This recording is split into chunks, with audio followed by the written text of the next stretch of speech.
నమస్తే అండి. తమిళనాడు రాజకీయాల్లో మార్పులు తీసుకురావాలి, అక్కడ ప్రజలందరికీ న్యాయం జరగాలి అని చెప్పేసి టీవీకే పార్టీని స్థాపించారు దళపతి విజయ్ గారు. రేపు జరగబోయే అసెంబ్లీ ఎలక్షన్స్ లో కూడా పోటీ చేయదలుచుకుంటున్నారు. అయితే పార్టీ స్థాపించిన దగ్గర నుంచి విజయ్ గారికి అడుగడుగున ఆటంకాలు ఎదురవుతూనే ఉన్నాయి. మొదటగా విజయ్ గారు ఒక భారీ బహిరంగ సభ ఏర్పాటు చేశారు. ఆ సభకి కొన్ని వేల మంది జనం హాజరయ్యారు. అయితే ఆ సభలో తొక్కిసలాట జరిగిన కారణంగా దాదాపుగా 40 మంది వరకు చనిపోయారు.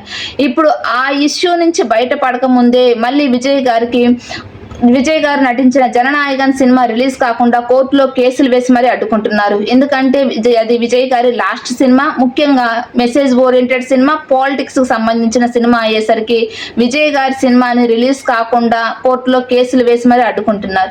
మళ్ళీ ఈ ఆటంకం తర్వాత బీజేపీ నేతలు కొంతమంది విజయ్ గారికి మరొక నటికి అక్రమ సంబంధం ఉంది అని చెప్పేసి ఆరోపణలు చేశారు. ఇప్పుడు వీళ్ళు చేసిన ఆరోపణల కారణంగా విజయ్ గారి ప్రతిష్ట కొంతవరకు తగ్గిందని అనుకోవాలి. ఇప్పుడు మళ్ళీ విజయ్ గారికి మరియు వాళ్ళ భార్య ఎవరైతే సంగీత గారు ఉన్నారో వారు విడాకులు కావాలి విజయ్ గారి దగ్గర నుంచి. విజయ్ గారికి నాకు దాదాపుగా 5 సంవత్సరాల నుంచి మేము మానసికంగానే విడిపోయాము, నేను వద్దన్నా కానీ వేరే నటితో రిలేషన్ లో ఉన్నారు అని చెప్పేసి ఆవిడ అప్పుడు విజయ్ గారి మీద విమర్శలు చేస్తున్నారు, ఆరోపణలు కూడా చేస్తున్నారు. విజయ్ నాకు ప్రామిస్ చేశారు, నేను ఆవిడతో రిలేషన్ కంటిన్యూ చేయను అని చెప్పేసి, అయినా కానీ ఆవిడతో రిలేషన్ లోనే ఉన్నారు అని చెప్పేసి సంగీత గారు కోర్టులో విడాకులు కావాలి అని చెప్పేసి కేసు వేశారు. మరి ఇన్ని హర్డిల్స్ దాటుకొని విజయ్ గారు ఏ విధంగా రేపు జరగబోయే ఎలక్షన్స్ లో, అసెంబ్లీ ఎలక్షన్స్ లో పోటీ చేస్తారో చూడాలి.